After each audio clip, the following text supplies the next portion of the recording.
Rain had a way of making New York City smell like hot pennies and old concrete, and tonight was no different. Lightning stitched the sky in frantic white threads as cars hissed through flooded gutters.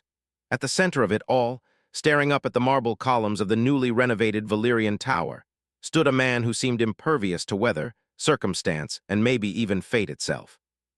Billionaire investment mogul Elias Crane wasn't used to being told what to do.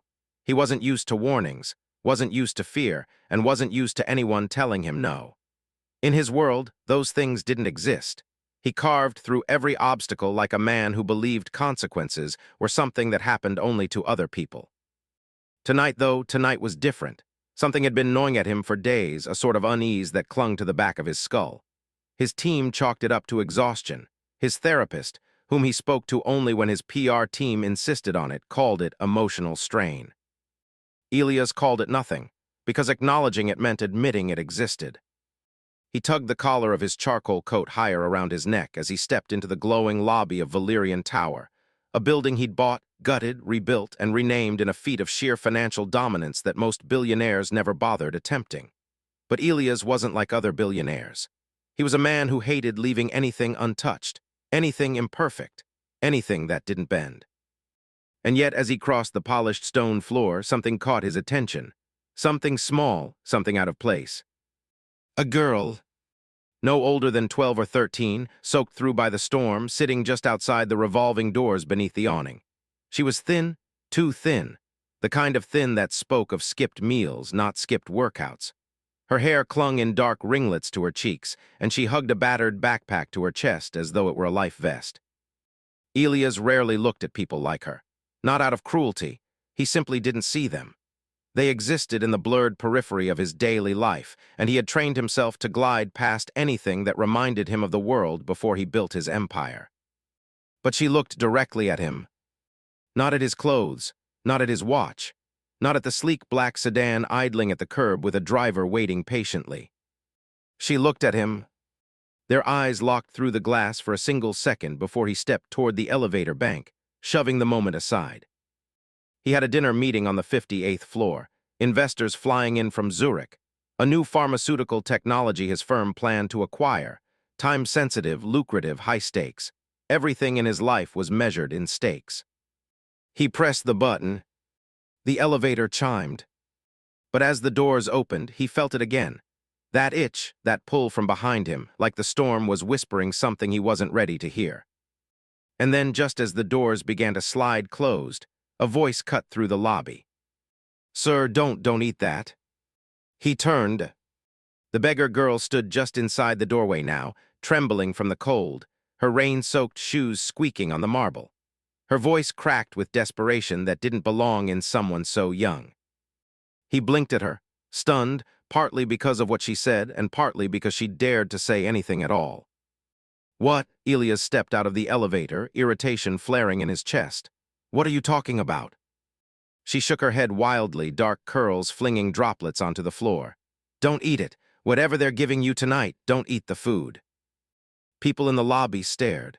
A security guard began rushing over, hand already extended to take her by the arm. Elias raised a hand to stop him. He didn't know why. Reflex, maybe, curiosity. Or maybe it was the way her voice broke on that last word, food, as if she were swallowing fear with it. Elias stepped closer, his shoes echoing across the stone. "Why would you say something like that?" he asked, lowering his voice. "Who told you that?" "No one told me," she whispered, backing up a step but keeping her gaze locked on him. I just know I saw something, I heard something, please, you have to believe me." He didn't, of course he didn't, it was ridiculous. Elias Crane didn't base decisions on superstition or the frantic warnings of a street kid. He based them on data, projections, vetted intelligence, and the opinions of experts whose combined billable hours could buy this girl a lifetime of comfort. But something about her, something unsettled him. "What's your name?" he asked. She clutched the backpack tighter. "Maya." "Well, Maya," he said, annoyance sharpening the edge of his voice. "I don't know what you think is going to happen, but I assure you my dinner is perfectly safe." "It's not," she said instantly, urgency slicing through her thin voice. He put something in it." "Who?" I don't know his name, I just know he's upstairs. Please, UH. Ave to listen. Thunder cracked, rattling the windows. She jolted. Maya, he said through a breath, I have an incredibly important meeting. You can't run in here shouting things like, I'm not lying. Her voice echoed off the marble, bouncing back at them like a plea aimed at the whole world. The security guard hovered, unsure whether to intervene. Guests in designer coats whispered among themselves. Elias could feel the temperature shift, not in the room, but inside him. Fear. Not his own. Hers. It radiated from her in waves, so raw he felt it prick against his skin. Maya took a step closer. Please, she whispered, don't eat anything tonight. If you do, something terrible will happen. Elias exhaled, long and slow. He rubbed a hand across his jaw, feeling the familiar impatience rising in him. Maya, I appreciate your concern, he managed, though the words tasted awkward. But I'm not making decisions based on. It's the soup. He froze. Maya swallowed hard, her lips trembling. They're giving soup at your dinner, right? Tomato bisque with that little swirl of cream on top. The chef adds it at the table. He thinks it's fancy. A chill darted down Elias' spine. His private chef was planning to start the dinner with tomato bisque, with a decorative cream swirl. He'd approved the menu 2 days ago. How did you know that? He asked, voice suddenly sharp. Maya looked over her shoulder as though someone might be listening. Then she leaned in closer, eyes wide and terrified. Because I saw him put something in it. Elias stepped back. That was enough. He motioned to the guard. Please escort her somewhere warm, get her something to eat. I'll speak with her again later. No, Maya cried, reaching out, but the guard gently but firmly took her by the arm. Elias turned away. This was absurd, unrealistic, impossible. And yet, why did his chest feel tight? Why did her eyes linger in his mind like fingerprints? He shook it off. He had business to conduct, investors to impress, a company to acquire. His world was built on control and precision, not on warnings from frightened children. He re-entered the elevator, the doors gliding shut. But as they did, he caught one last glimpse of Maya. She wasn't struggling, she wasn't shouting anymore. She was staring directly at him. And crying. The 58th floor smelled of candle wax and truffle oil. Guests in tailored suits mingled near the bar, trading industry gossip and clinking glasses. The storm outside was a distant murmur up here, almost romantic in its fury. Elias slipped into the room, smoothing his expression back into the shape of confidence. His business partner, Margaret Lee, a woman with a posture so sharp it looked like she could cut diamonds with her shoulder blades, approached him immediately. You're late, she said without looking up from her tablet. Got held up downstairs, he replied. Everything okay? Fine. He lied with the ease of breathing. Margaret lowered the tablet.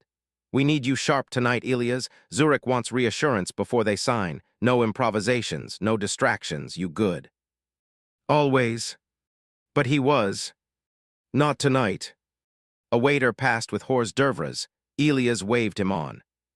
He scanned the room. A table near the panoramic windows was set for 6, each place arranged with surgical precision. Crystal gleamed against white linens, wine breathed in decanters, and at the center small bowls waited to be filled. For the soup. His pulse quickened. Ridiculous. He was letting a frightened girl's rambling worm into his mind. He needed to stay focused, grounded, rational. Margaret touched his elbow. Come on, they're ready. He let her guide him to the table, his footsteps slower than usual. The chef emerged moments later, pushing a polished cart bearing a large silver tureen. He lifted the lid with ceremony, releasing a fragrant wave that rippled across the table. Ladies and gentlemen, the chef announced, tonight we begin with a roasted tomato bisque. Tomato bisque. The room dimmed around him. The chef picked up a ladle. Maya's voice whispered through Elias' mind like a ghost carried by the storm. Don't eat it. Elias exhaled sharply, adjusting the cuffs of his shirt. This was madness. He was not a superstitious man. He wasn't going to embarrass himself, his firm, over the panicked warning of. And then something happened. The chef turned to pour the first bowl. His sleeve slid up, and for a moment, just a single fleeting moment, Elias saw it. A mark, a tattoo on the chef's forearm, half-hidden, dark, precise, unmistakable.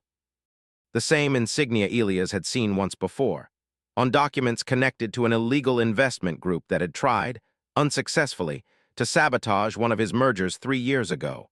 A group ruthless enough to poison a man if it served their interests. Elias' breath hitched. The chef saw him staring. For a fraction of a second, their eyes locked. The chef froze. Elias' heart slammed against his ribs. Something inside him whispered, "She told you." He stood abruptly. The entire table went silent. Margaret frowned. "Elias." His voice was quiet but steady. "I'm not eating this." The chef's eyes widened. Everyone stared. The storm outside thundered, loud, violent, like the sky itself was warning him. Margaret's brow furrowed. "What are you talking about?" Elias swallowed. He didn't know what to say, not without sounding insane. But he knew what he felt. He felt danger. Real danger. He felt the truth in Maya's fear. And he felt, for the first time in years, that he wasn't in control of the room, the night, or even himself. Something had slipped. Something had changed. Something had started. And stopping it might already be too late. The chef's hand trembled on the ladle. And Elias Crane, man who feared nothing, felt a chill crawl up his spine. The silence in the dining room thickened until it felt like the polished air itself held its breath. 6 investors, armed with pens and portfolios, and a collective net worth bigger than most small nations, stared at Elias like he had just flipped the table. The chef still clutched the ladle. Margaret looked ready to lunge across the linen and wring an explanation out of him. Elias forced his pulse down, forced his expression into something calm, something rational, but every cell in his body burned with warning. The tattoo on the chef's arm wasn't a coincidence. He didn't believe in coincidences. "Not anymore." "Elias," Margaret said slowly, "is there a problem with the food?" His throat tightened. "I'm not comfortable eating it." A small, clipped laugh came from one of the Zurich investors, Fisher, the youngest of the group, sharp as cut glass, always looking for weakness. "Is this some American eccentricity?" he asked. "A diet preference, religious observance? If so, please tell us. We're flexible people." "It's not a preference," Elias replied. "Then what is it?" Margaret pressed. Every instinct in him warred with logic. He could not tell them a homeless girl had warned him about poisoned soup. No billionaire kept power while sounding paranoid. But he also couldn't sit back and pretend he hadn't seen that tattoo. And the chef, dear God, the chef looked pale now, sweat forming like dew along his brow. Before he could answer, the chef spoke. I assure you, Mr. Crane," he stammered, "the soup is perfectly safe." His voice tremored on the last word. Elias watched him closely. The man's left hand kept flexing and unflexing against the ladle as though preparing for something, as though bracing. "Let's just move on to the entree," Elias said, stepping back from the table. Margaret's eyes flashed dangerously. "Elias." "That's my decision," he said quietly. "You can continue the dinner if you'd like, but I'm not eating the soup." Before anyone could argue, the chef suddenly spoke again, voice cracking. "It would be better if no one ate it," he blurted. The room froze. A sound escaped Fisher, a confused choke like he wasn't sure whether to laugh or stand. Margaret set her tablet down slowly. "Excuse me." The chef stared at the tablecloth, the ladle shaking visibly now. I'm sorry," he whispered. "I didn't want to do this. I didn't want to be part of this." Elias' blood ran cold. Margaret stood so abruptly her chair skidded. "What did you just say?"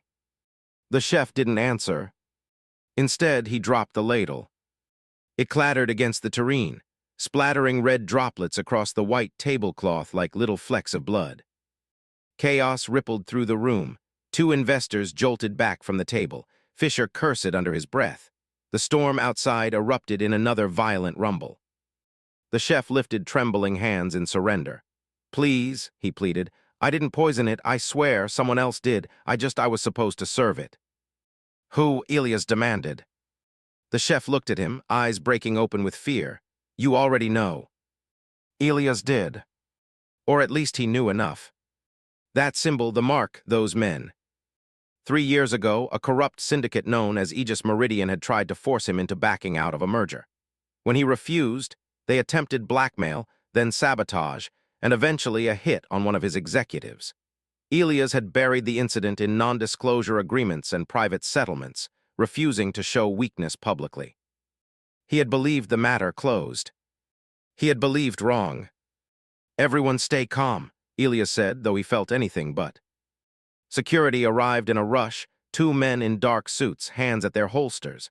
They grabbed the chef, who didn't resist, sinking to his knees as though grateful to be caught. "I didn't want to do it," he whispered again. "They threatened my family." Tears streaked his face. "Please, please help them." Elias felt the weight of the moment press against his ribs. For a heartbeat, he saw not the man kneeling in front of him, but something else, something he had worked his entire life to suppress: vulnerability. The investors demanded answers. Margaret demanded explanations. Security demanded instructions. But Elias only heard Maya's voice in the back of his mind. "Don't eat the food. It's the soup." How had she known? How had a girl with nothing to her name known what he, with all his data and power and resources, had missed? He turned to Margaret. "Clear the floor, get everyone out." She opened her mouth to protest. "No," he snapped. Something in his tone startled even her. "All right, everyone, let's move. Security will escort you." Fisher muttered something about American madness, but he obeyed, following the group toward the elevators. The moment the room emptied, Elias knelt beside the chef. "What exactly did they tell you to do?" he asked quietly. The man couldn't stop shaking. I was supposed to serve you first. Only you, the dose was meant for you." Elias' jaw clenched. "Why?" "I don't know," the chef sobbed. "I swear to God, I just know they said you'd ruin something for them, that you were a threat. They said they'd make me watch what happened to my wife if I refused." Elias straightened slowly. The air around him felt thinner, tighter. "What did they give you?" he asked. "What was in the soup?" "A toxin," the chef whispered. "Fast, silent, almost untraceable." He looked up, eyes wild. "They said you wouldn't make it to dessert." Elias exhaled through his nose, long and slow. He felt the seismic shift inside him, some deep tectonic plate of denial cracking open. The warning hadn't been a hallucination. It hadn't been paranoia. Maya had been right. Dead right. Security dragged the chef out of the room, and Margaret approached Elias with a mixture of fury and fear etched into her features. "What the hell is happening?" she demanded. He closed his eyes for a moment, let the truth settle. "Aegis Meridian," he said. Margaret sucked in a breath. "But you told me they were gone." "I told myself that," he muttered. "I was wrong." Thunder rolled. Margaret pressed a hand to her forehead. Okay. Then we call the police, the FBI, anyone. We need protection, Elias." "We'll get protection," he said. "But there's something more important we need first." "What?" He looked toward the elevator, toward the floors below. "Heard?" They found Maya sitting in the security office, wrapped in an oversized emergency blanket, hands curled around a cup of hot chocolate that was almost too hot for her to hold. When Elias stepped inside, she flinched. She expected punishment, blame. Adults rarely came to kids like her with anything kinder than reprimand. Elias approached slowly. "Maya," he said, voice softer than before, "I owe you an apology." Her eyes lifted, wary. "You were right," he continued, "about everything." She didn't smile, didn't soften. She just stared at him, waiting for the catch. "How did you know?" he asked. Maya glanced at the security guards, then leaned back, clutching the blanket like a shield. "It doesn't matter," she whispered. "It matters to me." "No, it really doesn't," she said, with a bitter edge that didn't belong in a 13-year-old's voice. "People like you don't care where kids like me get information. You just care if it helps you." Elias swallowed hard. A part of him wanted to disagree, wanted to insist he wasn't as cold as she thought, but honesty stung sharper than pride. "Maybe you're right," he said quietly. "Maybe I haven't earned your trust, but I'm listening now." Maya's small shoulders curled inward. She stared into her chocolate cup as though it held something sacred or dangerous. 2 nights ago, she began, voice cracking, I was sleeping behind the dumpsters near the loading dock. It's warm there because of the exhaust fans. I heard 2 men talking. One of them was the chef. Her breath shuddered. They said your name. They said tonight was the night. Elias felt the room tilt. Maya kept going. I peeked out. I saw him holding a vial. The other guy was tall, bald, wearing gloves.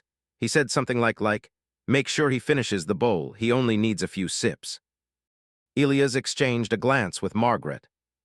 Maya's voice dropped to a whisper. I didn't know what to do. I wanted to run, but I thought maybe if I warned you, you'd listen. But you didn't. I should have, Elias said. Maya shrugged, small and defeated. People don't listen to me. I'm used to it. Her words sliced through him. Elias lowered himself to one knee so they were at eye level. Well, I'm listening now. For the first time, Maya's tough exterior cracked, revealing something raw and weary beneath. Are you in danger? He asked gently. She hesitated. Tears pooled in her eyes before she could stop them. Maybe, she whispered. He felt something in him shift again. He didn't know whether it was instinct, morality, or the faint flicker of a conscience resurfacing after years submerged. Ed. But he knew, without question, that she couldn't be sent back out into the storm. Margaret leaned in. Elias, we need to leave the building. If Aegis Meridian made a move on you, they might still be nearby. He nodded, you're right. Then he looked at Maya. You're coming with us. Her eyes widened in fear. No, I can't, if they saw me, if they know I talked. That's exactly why you're coming, Elias said. I won't let them hurt you. She blinked, disbelief washing over her face. No adult had ever said those words to her, not in years. But before she could answer, the lights flickered. A crackling boom echoed from somewhere near the loading dock. The building shuddered. Security radios crackled with frantic voices.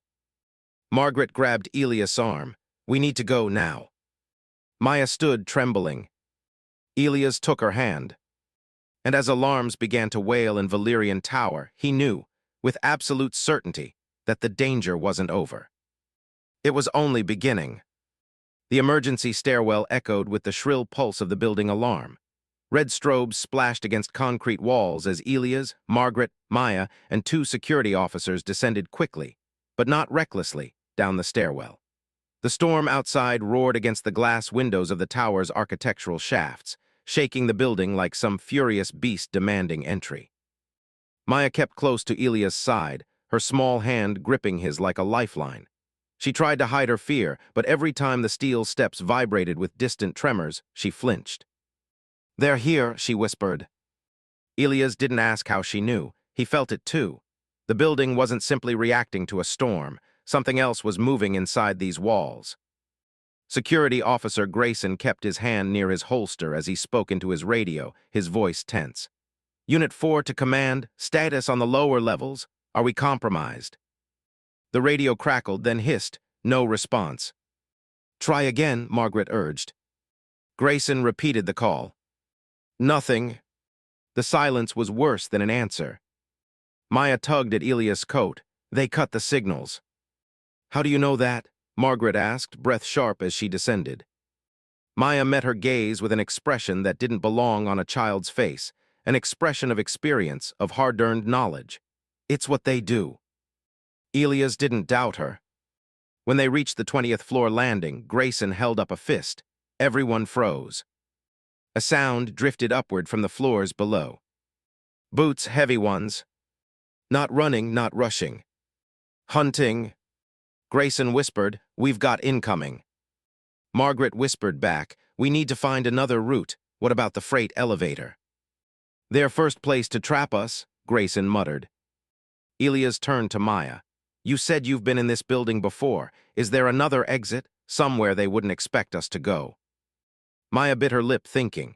There's the old maintenance tunnel under the parking structure. It's not used anymore. I don't think they'd know about it. Where? Elias asked. We have to get to the basement, through the utility access corridor. Grayson grimaced, which means we still have to pass the floors they're on. We don't have a choice, Elias said. He took a steadying breath, steadying not just for himself, but for Maya. She watched him with wide eyes, searching his face for certainty. Strength. Something a girl with her life experiences almost never found in adults. He couldn't fail her now. Move quietly, Grayson instructed. No talking unless necessary. They continued downward, steps slow and sharp against the steel grates. Floor by floor, the sounds of boots grew louder, bouncing, echoing, multiplying. Whoever was below them wasn't trying to hide. They wanted to be heard. Fear was a weapon. They were sharpening it. At the 12th floor landing, Grayson suddenly halted them again, raising his gun. A shadow crossed the stairwell below. Then another's. Maya sucked in a breath. Elias instinctively stepped in front of her. A figure emerged from the shadows, tall, broad-shouldered, wearing a dark tactical coat. His face was partially obscured beneath a hood, but the gleam of something metallic on his forearm, the same insignia Elias recognized, made Elias' stomach drop. Aegis Meridian. The man spoke, voice low and cold. Mr. Crane, you should have eaten the soup. The stairwell exploded into movement. Grayson fired. The man ducked back behind the wall, bullets ricocheting off metal. Another figure leaned out, returning fire with brutal precision. The second security officer went down with a grunt, clutching his shoulder. Margaret screamed. Back up, Grayson yelled. They scrambled up the stairs, boots pounding. Maya tripped, but Elias caught her mid-fall, pulling her against him. Keep going, he ordered. Gunfire tore through the stairwell. Sparks danced across the railings. Grayson pushed them upward, firing back blindly, but it only slowed their pursuers, not stopped them. We can't go up. Margaret cried, they'll box us in. Elias looked around desperately. There, just ahead, a service hatch on the 14th floor landing, marked HVAC access, authorized personnel only. Grayson the hatch, Elias shouted. Grayson spun, kicked the panel near the handle, breaking the lock. The hatch snapped open with a groan, revealing a narrow horizontal shaft filled with low-humming machinery. Go, he barked. Margaret climbed in first, crawling awkwardly. Maya hesitated, staring at the dark, cramped tunnel. I can't, she whispered, trembling. Elias knelt, cupping her face with both hands. Listen to me, he said softly. You've gotten yourself through things way worse than this tunnel. You're stronger than you think, and you're not alone. I'm right behind you. Her lower lip trembled, but she nodded. She climbed in. Elias followed.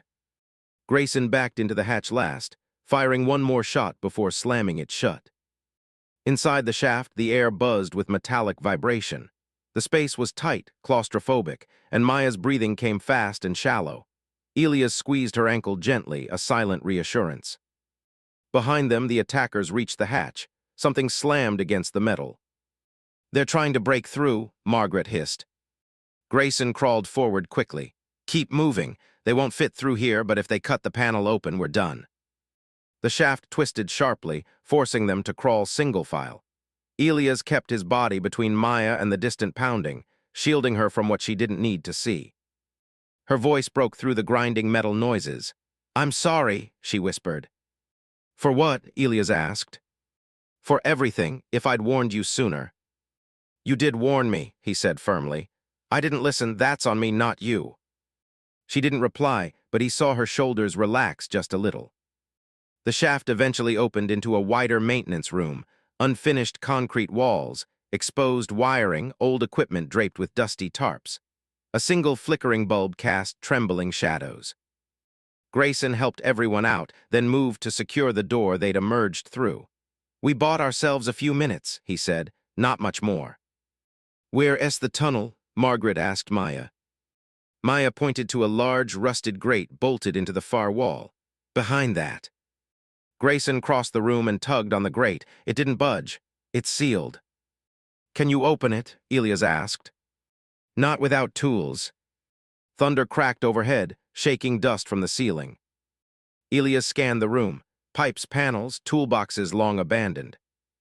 And then, against the far wall, an electrical breaker box with a heavy metal cover. He grabbed one side of the box door and yanked with all his strength. The hinge snapped loudly. Grayson nodded. That'll work. They jammed the metal cover behind the bolts of the grate, using it as leverage. Elias, Grayson, and Margaret pushed together. The bolts groaned, screamed, then, snap! The grate lurched open. Cold air wafted out, carrying the damp, earthy smell of forgotten places. Maya tried to step inside, but froze at the threshold. Maya, Elias said gently. It's dark, she whispered. Before he could answer, a distant blast shook the maintenance door. They were running out of time. Elias crouched, eyes level with hers. I know it's dark, I know it's scary, but out there, he nodded toward the door, is a lot worse than the dark. Her small hand found his again. He gave her a faint smile. You go first, I'll be right behind you. This time, she didn't argue. She stepped into the tunnel. Elias followed her, then Margaret, then Grayson. The tunnel sloped downward, cool and narrow, lit only by the occasional dying bulb. Water dripped rhythmically from pipes above, echoing in long, hollow beats. Maya whispered, It connects to the old foundation. We have to go far enough that we reach the drain system. Then there's a ladder that goes up to the street. You've been through here before? Margaret asked. Maya hesitated. Once, when I was running from someone. Elias didn't ask who. The answer already lived in the bruises on her past. They made it 20 yards before the tunnel roared with sudden noise. A metal hatch behind them exploded inward. Boots. Voices. Flashlights slicing through the dark like hunting knives. Maya gasped. They found the entrance, Grayson muttered. Move faster. The tunnel was uneven, slanted, and damp, making speed nearly impossible. Margaret slipped twice. Grayson kept glancing back, gun raised. Elias focused entirely on Maya's small figure ahead of him, her backpack bouncing, her feet splashing through puddles, her breath sharp and ragged. You're doing great, he whispered. Keep going. A gunshot cracked through the tunnel. Concrete dust rained. Another shot closer. Down, Grayson yelled. Everyone ducked. A flashlight beam cut through the dark behind them. They were gaining. Elias grabbed Maya's hand. Run. She sprinted hard, her feet slapping against wet concrete. Up ahead, a bend, a ladder, a grate, a sliver of moonlight shining through. The exit, Maya cried. Relief surged through Elias, sharp, electric, hopeful. But that hope shattered when they reached the ladder. The grate above was welded shut. Margaret stared in horror. No, this wasn't sealed before. They must have reinforced it during the renovation, Grayson said, breath tight. This way's blocked. Bootsteps thundered closer. Maya pressed herself against the wall, shaking, eyes wide and glassy. They're gonna catch us, she whispered. Elias knelt in front of her, gripping her shoulders gently but firmly. Look at me, he said. She wouldn't. Maya, look at me. Slowly, she lifted her tear-filled eyes. No one is catching us, he said with a steadiness he forced into existence. Not while I'm here, not while any of us are here, do you understand? Her breath quivered, but she nodded. Behind them, shadows stretched along the tunnel floor. Grayson raised his weapon. Margaret pressed herself against the ladder. Elias stood slowly, positioning himself between Maya and the danger advancing from the dark. For a moment, just a moment, the world narrowed to the cool tunnel air, the pounding of his heart, the trembling in Maya's small hands, and the echo of approaching men who wanted him dead. He had been many things in his life. A tycoon, a strategist, a calculating force of nature. But now he was something else entirely. He was the shield, and he would not break. The attackers surged around the tunnel bend. Flashlights, weapons, footsteps splashing through puddles. Maya whimpered, clutching Elias' coat. The first man stepped into full view. The same bald man she had heard behind the loading dock, the one with the gloves. He smiled, slow, cruel. End of the line, Crane. Elias shifted his stance, pulling Maya tighter behind him. No, he said quietly, a strange calm washing over him. Not yet. The man raised his gun, and the tunnel erupted into chaos. The muzzle flash lit the tunnel like lightning. Grayson fired first, his shot cracking down the damp concrete corridor.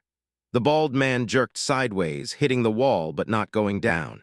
His men surged forward behind him, a dark wave of boots and weapons. "DOWN," Grayson yelled. Elias yanked Maya to the floor, curling himself over her as bullets screamed overhead, punching into the ladder and showering them with rust and sparks. The air filled with the burned metal stink of gunfire. Margaret flattened herself behind a thick pipe, arms over her head, eyes squeezed shut. Grayson moved like he'd been born with a sidearm in his hand, controlled, precise. Two of the attackers fell hard, their bodies collapsing into the filthy water pooled in the tunnel. But there were more behind them, advancing with ruthless discipline. A shot rang out and Grayson staggered, grip faltering. "Grayson," Margaret screamed. "I'm fine," he snapped, gritting his teeth as he pressed a hand to his side. Blood seeped through his fingers, dark and spreading. "Just a scratch, stay down." The bald man stepped forward, only slightly slowed by his shoulder wound. His smile was gone now, replaced by a cold, professional focus. "You could have died comfortably," he called down the tunnel, voice echoing off the walls. "This way's messy, Crane, but we'll still get there." Elias lifted his head just enough to see over the low lip of broken concrete in front of him. Maya clung to the back of his coat, eyes wild, cheeks wet with tears. "You want me?" Elias shouted back, his voice ricocheting through the cold air. "You don't need them, let the others go, I'll come to you." Maya's fingers dug into his jacket. "No," she whispered, panicked. Don't do that." The bald man tilted his head slightly, considering. "Tempting," he called, "but you're not the only loose end I've got orders to tie up." He gestured with his gun toward Maya. "That kid heard things she shouldn't have heard, and you protected her." He shrugged, the motion easy and terrifying. "That makes her part of the problem." Maya's breath hitched. Elias felt something inside him crystallize. No longer just fear, no longer even anger. "Resolve. You touch her," he said, voice low and flat, "and I will burn every asset you've ever built to the ground. I swear to God, whoever you report to, whoever sits above you, I'll drag them into the light and end them." The bald man chuckled. It sounded almost disappointed. "You still think you're the one with power here." He lifted his gun again. Grayson hissed through his teeth, pushing off the wall. "We're outgunned," he muttered. "We need an equalizer." "Like what?" Margaret snapped, her voice on the edge of panic. "Unless one of us has a grenade in their purse."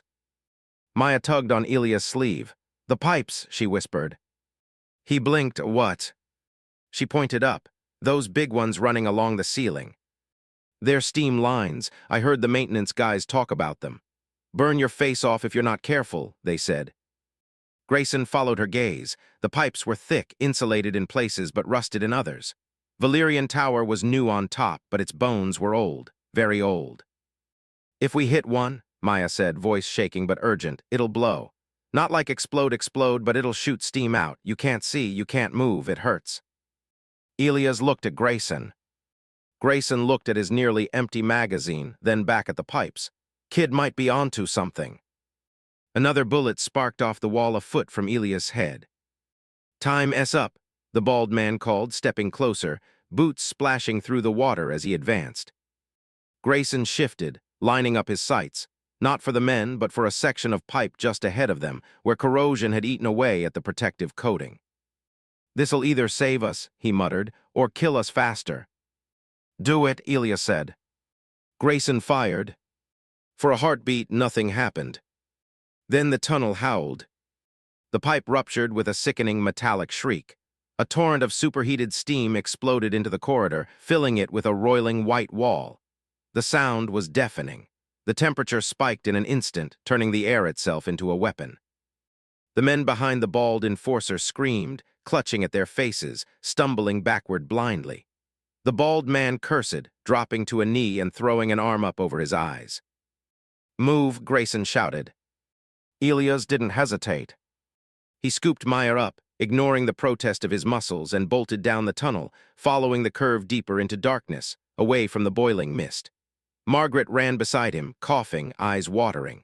Grayson stumbled after them, one hand pressed to his side, the other still gripping his gun. The steam chased them, curling and hissing, trying to catch hold. They rounded another bend, lungs burning, and the temperature dropped abruptly back to the tunnel's damp chill. Elias set Maya down gently. "You okay?" he asked, voice ragged. She nodded, though her eyes were still wide. You listened," she whispered. He managed a tight, breathless smile. "I'm learning." Behind them, muffled shouts echoed through the tunnel. The men were disoriented, but not dead. They'd regroup, they'd keep coming. "We bought ourselves time," Grayson panted, leaning against the wall. He looked pale, too pale. "We need to find another way out before they—" A low rumble cut him off. Not thunder. Not footsteps. Different, deeper, rhythmic. Maya frowned. "What's that?" Margaret strained to listen, and then her eyes widened. "Subway." They all went still. "That's what this is," she breathed. "This tunnel system, it ties into the old city infrastructure, sublevel drainage, maintenance access, subway service corridors." Elias' mind snapped the pieces together. "If we can get into one of the service ducts, we might be able to reach a platform." Grayson grimaced. "And walk out in front of 100 witnesses, in the middle of Manhattan, that's a nightmare for Aegis Meridian." "Exactly," Elias said. "They like shadows, let's drag them into the light." Maya pointed ahead, deeper into the dark. "There's a junction up there, I remember. The floor starts to vibrate. I used to sit there at night and feel the trains go by." Elias' chest tightened at the casual tragedy in that sentence. I used to sit there at night. That had been her comfort, a concrete tunnel and the distant shudder of trains. "Lead the way," he said gently. They moved forward, slower now. Grayson's injury was catching up with him, each step laborious. The air grew thicker, humming with the faint electric buzz of the city's underground arteries. Soon the floor shook in subtle waves, like a heartbeat under concrete. Maya pointed to the right wall at a junction where the tunnel forked. "There, see those bolts? The panel's looser there. I used to listen to the trains from that side. It's closer." Grayson examined the section she indicated. The bolts were old, rusted, one already missing. "We can work with this." Elias grabbed the panel while Grayson wedged his gun barrel under the edge, using it as leverage. Margaret found an old metal rod on the floor, jammed it in as a makeshift pry bar. Together they pulled. The metal screamed in protest. Behind them, faint but growing louder, came the echoes of angry horse voices. "They're coming," Maya whispered, hugging her backpack to her chest. "Keep pulling," Elias growled, straining. His shoulders burned, his hands slipping. Grayson gritted his teeth, pressing through the pain in his side. Margaret braced her feet, knuckles white around the rod. The panel tore free with a horrible wrenching sound. Behind it, a narrow service duct opened into a wider concrete maintenance walkway, and beyond that, the rush of a passing train blurred by like a metal hurricane. Wind blasted through the duct, whipping hair and clothing. Lights flickered across the far wall in streaks. "Perfect," Grayson panted. "We wait until the next one slows into the station, then cross over to the platform, blend in with the commuters. Easy." "Define easy," Margaret shot back. Shouts echoed behind them, closer now. A flashlight beam briefly cut across the tunnel wall at the far bend. "No time to wait for the next train," Elias said. "We go now." Margaret blinked. "Are you insane?" "Probably," he said, and for a heartbeat, there was a flicker of dark humor in his eyes. "But I'm not dying in a tunnel tonight." Grayson nodded, jaw set. "He's right. With the noise and wind, they won't be able to shoot accurately, and if we stay, they'll pin us down." Maya looked from the dark maintenance path to the blur of the moving train and back again. She swallowed hard. "I'm scared," she admitted. "So am I," Elias said. That seemed to surprise her. "But scared doesn't mean we stop," he added. "It just means we hold on tighter." She reached for his hand. He took it, and together they climbed through. The maintenance walkway shook under their feet as the train roared by inches away, metal shrieking, wind ripping at their clothes. The lights inside the cars streaked past, fragmented glimpses of passengers who had no idea that, just beyond the thin tunnel wall, people were fighting for their lives. They edged along the path, pressed against the rough concrete, moving toward where the roar began to dim, the end of the train. It slowed as it approached the station ahead, the violent blur giving way to distinguishable shapes. "Almost there," Grayson shouted over the noise. Behind them, the panel they'd ripped off clanged against the duct frame as someone yanked it aside. "Geo!" Elias yelled. They lunged forward, reaching the end of the train as it screeched into the station. The maintenance path opened onto a narrow technician's ledge overlooking the tracks. Below, commuters stood with coffee cups and tote bags and phones, faces lit by the indifferent glow of station lights. Normal life right there. So close it hurt. Grayson pointed to a maintenance ladder descending to the tracks. Down, across, up onto the platform, now. Maya froze at the edge, staring down at the drop. Elias squeezed her hand. "You first," he said. "I'm right behind you." Her breath shook. Then she climbed. They went down the ladder, stepped onto the gravel-lined track bed, and hurried between the rails, following Grayson. The screech of the train's braking felt oppressively loud this close. The track vibrated under their boots. Above, a voice over the PA announced the train's arrival in a bored, automated tone. The doors slid open with a soft chime. People shuffled, stepped, sighed. Maya stared up through the gap between the platform and the arriving train, eyes wide at the sight of so many normal, unaware faces.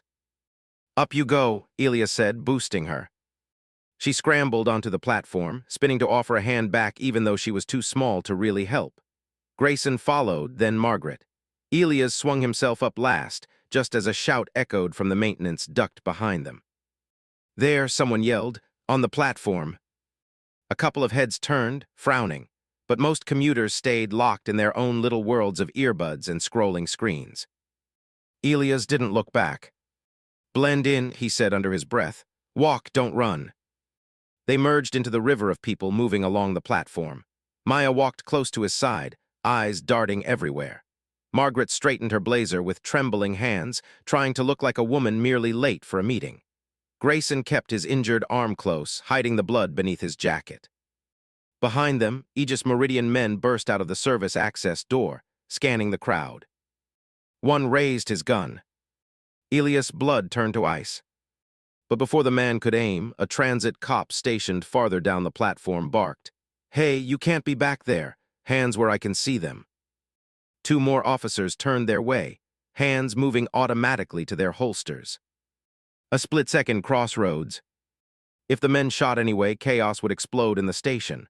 Witnesses, cameras, sirens, headlines. Aegis Meridian didn't like any of those things. The gunman's jaw flexed.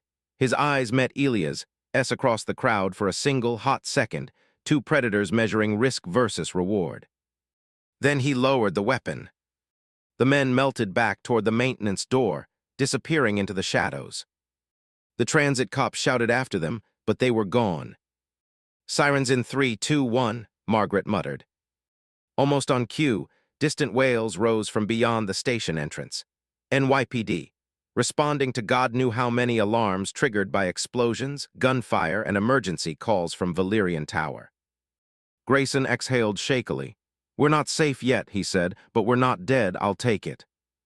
Elias' legs suddenly felt weak. They kept walking, carried toward the exit with the flow of commuters. Maya tugged on his sleeve. "What happens now?" she asked quietly. He looked down at her, this small, fierce, terrified girl who had saved his life and nearly lost hers in the process. He didn't have a neat answer. But for the first time in years, he wasn't thinking in mergers and exit strategies. He was thinking in promises. "We go topside," he said. "We find real protection, we tell the truth, all of it." Her eyes searched his face. "Will they believe you?" Memories flashed, investors scoffing, board members rolling their eyes at unlikely scenarios, journalists calling him paranoid when he tightened security around certain deals. "Maybe not at first," he admitted, "but I have resources, evidence, witnesses." He nodded at her gently. "And I have you, together we're pretty hard to ignore." Maya lowered her gaze. "People ignore me all the time." "Not anymore," he said. He meant it. For once, every syllable came from somewhere raw and unpolished inside him. When they emerged onto the street, the storm had broken into a relentless heavy rain. Police lights strobed blue and red against slick pavement. Officers cordoned off entrances to Valerian Tower half a block away, radios crackling. Fire trucks idled. Curious onlookers huddled beneath umbrellas, phones held aloft. The city never truly stopped. It just shifted, adapted, absorbed chaos, and kept moving. But tonight, for a little while, it seemed to pause.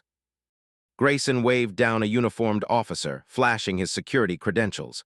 Within seconds, they were surrounded, not by hitmen, but by law enforcement. Questions flew. Who fired the shots? Where did the explosion originate? Was anyone injured? Did they know of any threats? Elias answered in clipped, precise statements, the way he'd trained himself to speak in boardrooms and depositions. But when it came to Aegis Meridian, he didn't hedge, didn't soften. He named them. Out loud. Under police floodlights, in front of body cameras. Margaret watched him, eyes sharp. Later, in the back of an NYPD SUV, with the doors shut and the outside sirens muted to a distant wail, she turned to him. "You realize what you just did, right?" she asked quietly. "Told the truth," he replied. "You declared war," she corrected. He nodded once. "They started it when they came after my people, when they came after her." Maya sat beside him, wrapped in a dry blanket now. Someone had given her a donut and a bottle of water. She held the donut like she wasn't sure if it was really hers. "We should get her to Child Protective Services," one of the officers had said earlier. The words had lodged in Elias' chest like a splinter.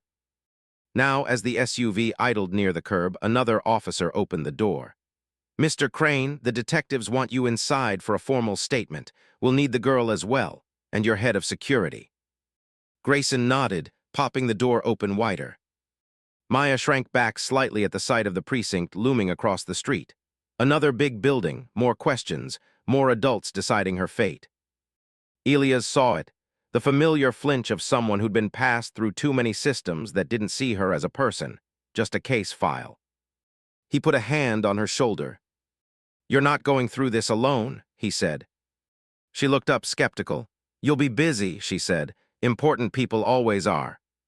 He could have laughed at that if it didn't hurt so much. "I'm busy," he agreed. "I'm also stubborn and very, very rich." Her brow furrowed. "That means when I decide to do something," he offered a faint, tired smile, "it's very hard to stop me." She didn't answer, but she didn't pull away from his hand either. They walked into the precinct together. The hours that followed were a blur of statements and signatures and sterile conference rooms. Detectives peppered them with questions. A federal agent appeared sometime after midnight, credentials flashing. Interest peaked the second Aegis Meridian was mentioned. Grayson's wound was treated. Margaret fielded a storm of frantic calls from board members and PR teams.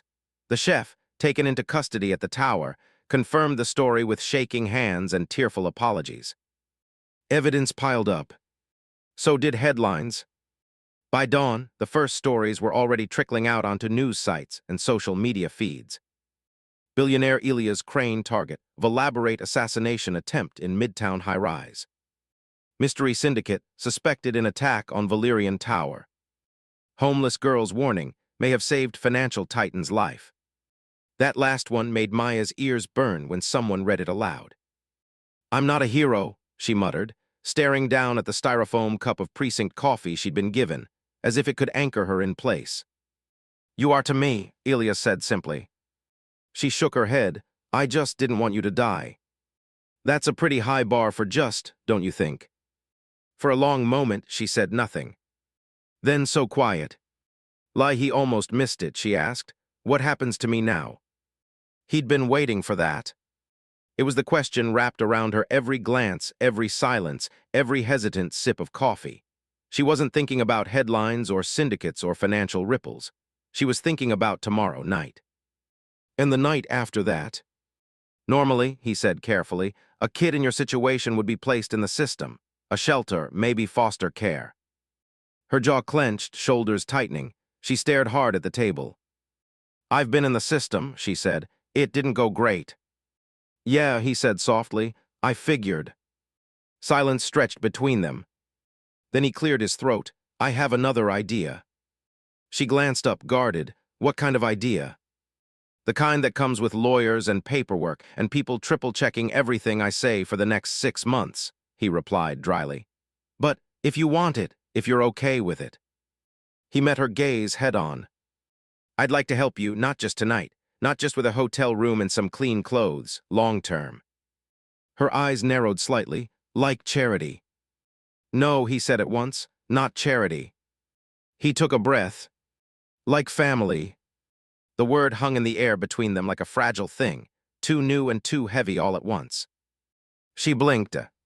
His voice stayed steady, but inside he felt like he was standing at the edge of some massive, invisible shift.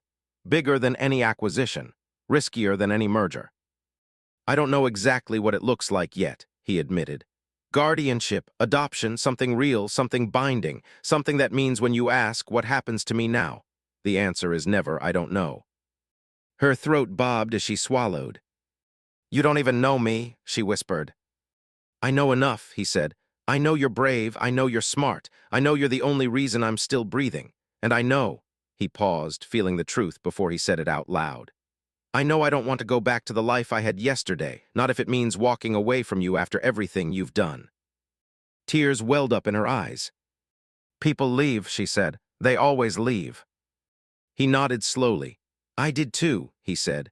I left a lot of people behind on my way up, told myself it was how the world worked, that I could buy my way out of regret if I got big enough.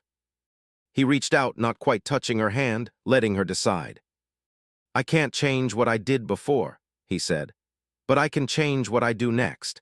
And right now, what I want to do next is make sure you never have to sleep behind a dumpster again just to stay warm. Her lips trembled. For a long moment, she just stared at his hand, at the space between them.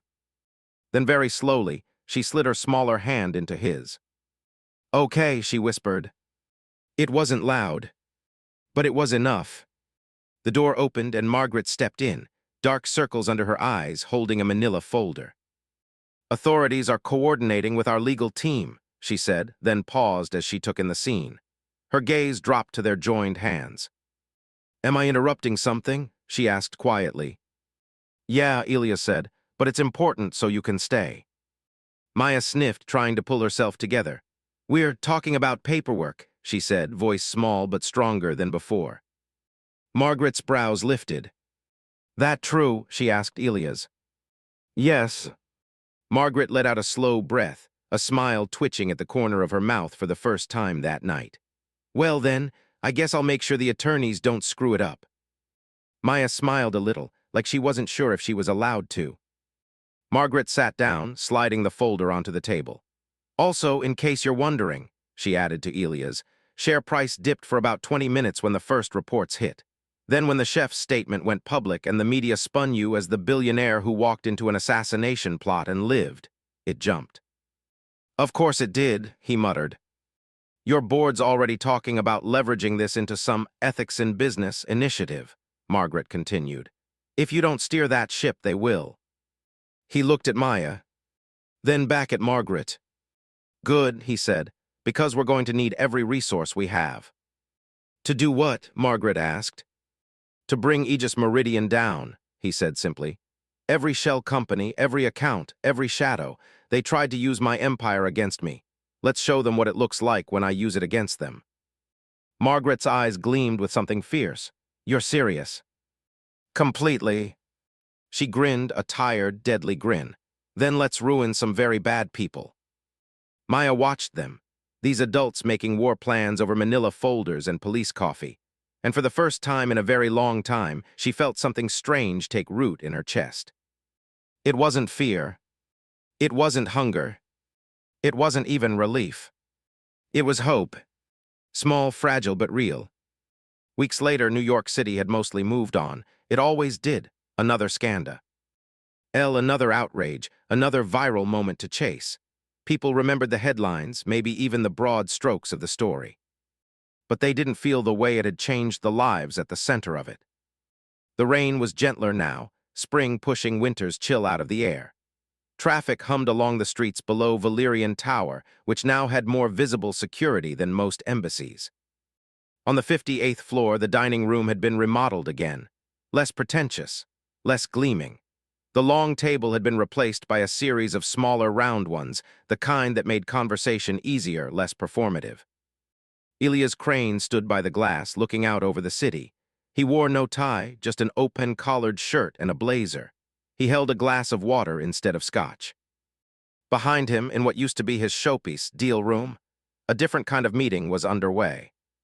Social workers, educational consultants, a PI firm with a specialty in uncovering financial crime. And at the head of the table, Margaret, running point on an initiative that had started as a PR bandage and turned into something else entirely. The Crane Initiative for At-Risk Youth would fund housing, legal aid, and education for kids like Maya, kids who fell through cracks the size of city blocks. And quietly, beneath that banner, another operation was taking shape. A coordinated effort with federal agencies to dismantle syndicates like Aegis Meridian by choking their money supply, exposing their shell structures, and protecting the people they targeted along the way. Ilias knew it wouldn't be quick or clean. But he was done looking away. The door opened behind him. "You're brooding," Margaret said, stepping up beside him with a mug of coffee. "Again." "Thinking," he corrected. "Brooding," she repeated with a small smile. "We finished preliminary approvals. The child advocate says the court's moving faster than normal." He felt something in his chest loosen. "When?" he asked. "Soon," she said. He smiled softly. "Soon's not specific." "Soon enough that you should probably start practicing not swearing in front of a teenager," she replied. "She picks up everything." He chuckled under his breath. "Yeah, I noticed." Margaret glanced around the room, then back at him, her tone gentler. "You know you don't have to do this, right? The guardianship, the foundation, the crusade against the people who nearly killed you. You could cash out tomorrow and disappear to a private island in the Pacific." "I know," he said. "And yet," she added. "And yet," he echoed. He watched a pigeon land on a nearby ledge, ruffle its feathers, then take off again, vanishing into the wind. "I spent my whole life convincing myself that not seeing suffering made me innocent of it," he said quietly.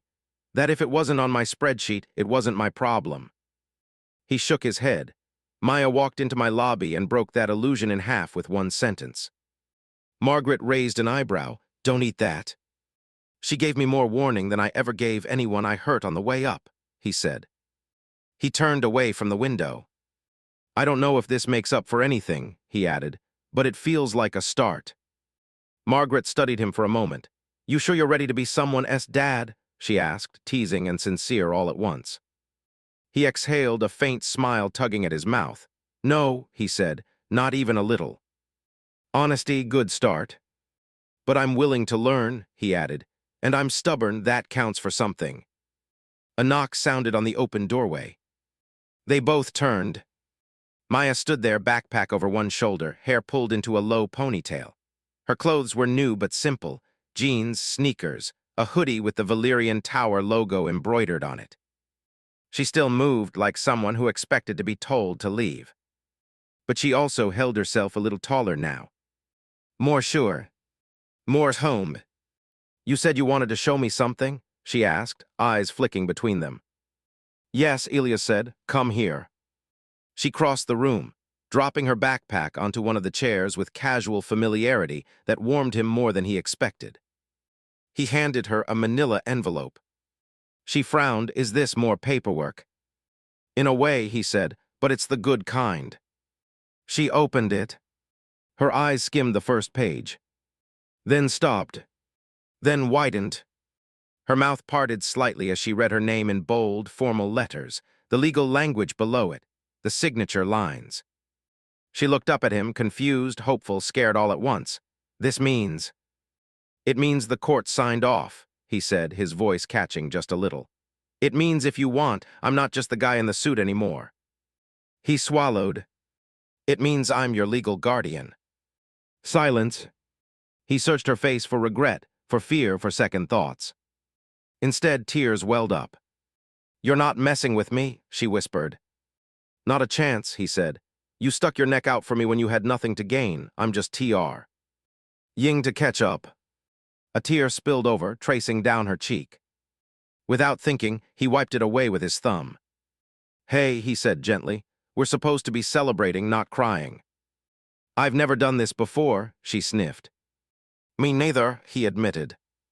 Her laugh came out wet and shaky. "We're gonna be terrible at it." "Probably," he agreed. But we'll be terrible together, that's gotta count for something. She stared at him for another heartbeat. Then, in a sudden blur of motion, she stepped forward and wrapped her arms around his middle, burying her face in his chest. It caught him off guard. Then his arms came up, instinctively wrapping around her, holding her like something precious he'd almost lost before he even knew he had it. For the first time in years, he felt completely present. Not in a deal, not in a projection, not in the future. Right here, in this room, with this kid. Thank you, she whispered into his shirt. Thank you, he murmured back. Margaret cleared her throat softly. Okay, well, as adorable as this is, we do still have your life to rearrange, Maya. Maya pulled back, wiping her eyes with the back of her hand. Rearrange how? School, Margaret said. Real school. The good kind, therapy if you want it. A room that's yours and only yours, door that locks from the inside. And about 20 different adults who are going to be incredibly annoying about asking how you're doing all the time. Maya's lips curved slowly. All that? All that, Elia said. And Margaret added, flipping open a folder. We could use your help with something if you're up for it. Maya frowned. With what? Margaret slid a document toward her. It was covered in charts and diagrams, but at the center was a phrase in bold letters. Aegis Meridian, known patterns of recruitment and movement. You listened when they thought you were invisible, Margaret said. You know how people like that talk when they think no one important's listening. That makes you valuable in a way they never considered. Maya stared at the paper, then back at them. You want me to help take them down? She asked. Only if you want to, Elias said. If it's too much or if you'd rather never think about them again, we'll respect that. No questions asked. She studied the page for a long time. Then she took a breath. They hurt a lot of people, she said softly, not just you. Yes, he said. And they'll keep hurting people if no one stops them, she went on. Also, yes. She looked up. I want to help, she said. No hesitation. No flinch. Just resolve. Elias felt something like pride surge in his chest. Then we'll make sure you're protected every step of the way, he said. You're not bait, you're not a tool, you're part of this team, understood? She nodded. Margaret smiled. Welcome to the fight, kid. Maya smiled back. It was small but real. She slid into a chair at the table, pulling the document closer. Elias took the seat beside her. Margaret moved to the head of the table, flipping open her laptop. Outside, the city pulsed on. Cars, sirens, laughter, arguments. A million lives unfolding in a million different directions. Inside, in a glass tower that used to represent nothing but power and excess, something else was taking shape. A new story. One where a man who'd spent his life building walls was finally learning to step beyond them.